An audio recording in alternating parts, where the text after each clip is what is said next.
তোমার বন্ধু ব্রেক করে 10 সেকেন্ডের মধ্যে মোটরসাইকেলটি পুরোপুরি থামিয়ে ফেললো। এক্ষেত্রে ভরবেগের পরিবর্তনের হার নির্ণয় করতে পারবে, মানে প্রশ্ন করতে পারবো নাকি। এজন্য মোটরসাইকেলের উপর কি পরিমাণ বল প্রয়োগ করতে হয়েছে তা কি জানা যাবে। দুইটাই প্রশ্ন করছে, এখানে দুইটা প্রশ্নের আমরা উত্তর করব। প্রথম প্রশ্ন হচ্ছে আমরা বের করব হচ্ছে কি 10 সেকেন্ডে মোটরসাইকেলটা থামাই দিয়েছে, এই ক্ষেত্রে ভরবেগের পরিবর্তনের হার কিরকম হয়েছে এটা আমরা কি করব, বের করব।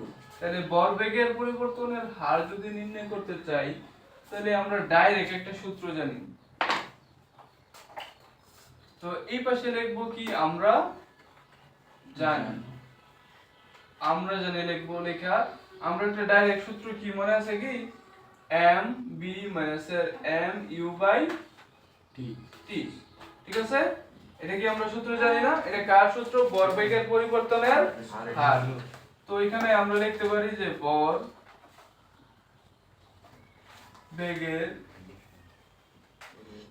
পরিবর্তনের হার, এটা না সূত্র। এখন এই সূত্র কি আমরা এই জিনিসগুলো রাখবো না, কি কি রাখবো। এখন আমার তোদের কাছে প্রশ্ন হচ্ছে, যদি মোটরসাইকেল যারা চলাস, অনেকেই তো মোটরসাইকেল চালায়, ঠিক না। মোটরসাইকেল চলায় যখন ব্রেক করি, যে সময় চলে এই সময় কি একটা ব্যাগে যাইতেছে না। ধর আমি যাইতেছি এই যে কাটার মধ্যে যে উঠে 20 40 50 এগুলো ওঠে না, এগুলো হচ্ছে মনে কর 40 উঠলে 40 metre per second, sorry metre per আওয়ারে ওঠে, এটা সেকেন্ড ওঠে না, মানে 1 ঘন্টায় 40 কিলো যাইতে পারবি। ধর আমার এখানে আছে কি 20 meter per second, 20 meter per second আছে। এখন এটা কি বেগ, এটা কি আদি বেগ না, একটা বেগে যাইতেছে। তাহলে আদি বেগ, কিন্তু যখন ব্রেক করো থামায় দেয় গাড়িটা, থামানোর পরে শেষ বেগ কত হয় গাড়ির,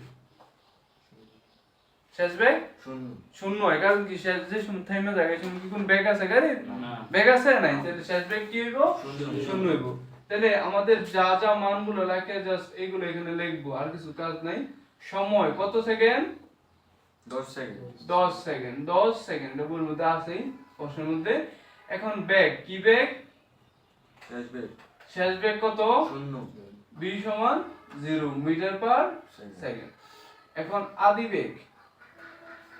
বেগ কত, u সমান 20 মিটার পার সেকেন্ড, ঠিক আছে। তাহলে এখানে কি আর কিছু বাকি থাকে, আর বাকি থাকে কি, বাকি থাকে m, মানে ভর। তাহলে ভর আমরা কার কার ভর নিয়েছিলাম মনে আছে, মোটরসাইকেল ভর এবং নিজের ভর। মোট কয় কেজি ছিল, 300 কেজি, ঠিক আছে। এখন মানগুলো জাস্ট বসাবো এখানে, m এর মান। আচ্ছা এখান থেকে আমরা কি কমন নিতে পারি, m কমন নিতে পারি। m কমন নিলে b q। আচ্ছা m কমন না নিও ডাইরেক্ট করতে পারি, দেখ আমরা m এর মানটা বসাই দেই, 300 গুণ কেজি বসাবো না, জাস্ট সংখ্যা বসাবো এখানে।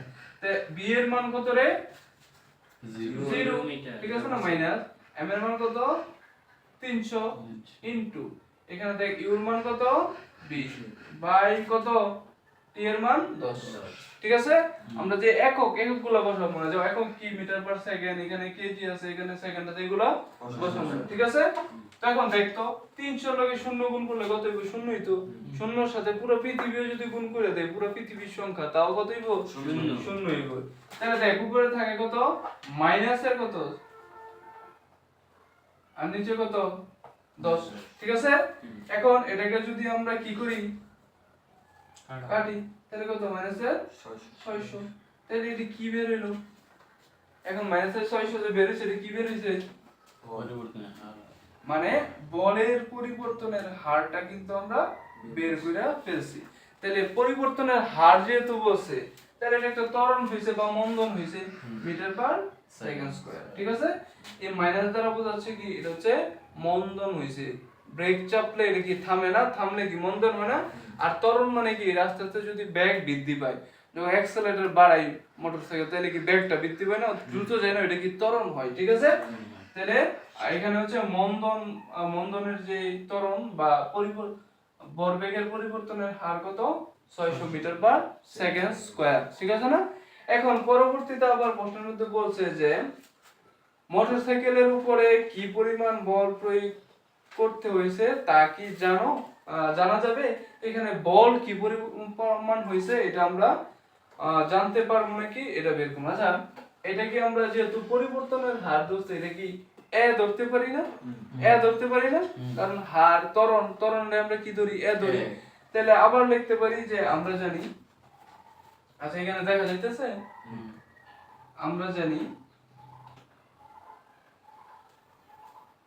এই যে বলে নিউটনের দ্বিতীয় সূত্র F = m a, জানি না আমরা F = কি m a না? তাহলে দেখ m এর মানটা আমরা জানি কত, জাস্ট যা যা আমরা এখানে লিখি সব এখানে দিয়ে আমরা এই মানগুলো এখানে লিখব, আর কোনো কাজ নাই। ক্লিয়ার কথা? তাহলে m কত, m কত 300, a কত, a কত 600 মিটার/সেকেন্ড, ঠিক আছে। আর আমরা বের করতে চাইতেছি কি f সমান হচ্ছে কত, ওয়াট দিতে পারবো। m এর মান কত 300 গুণ a এর মান হচ্ছে 600। তাহলে এখানে যা হয় তাই হচ্ছে বাধাদানকারী বল বা কি পরিমাণ বল প্রয়োগ করা হয়েছে, ঠিক আছে।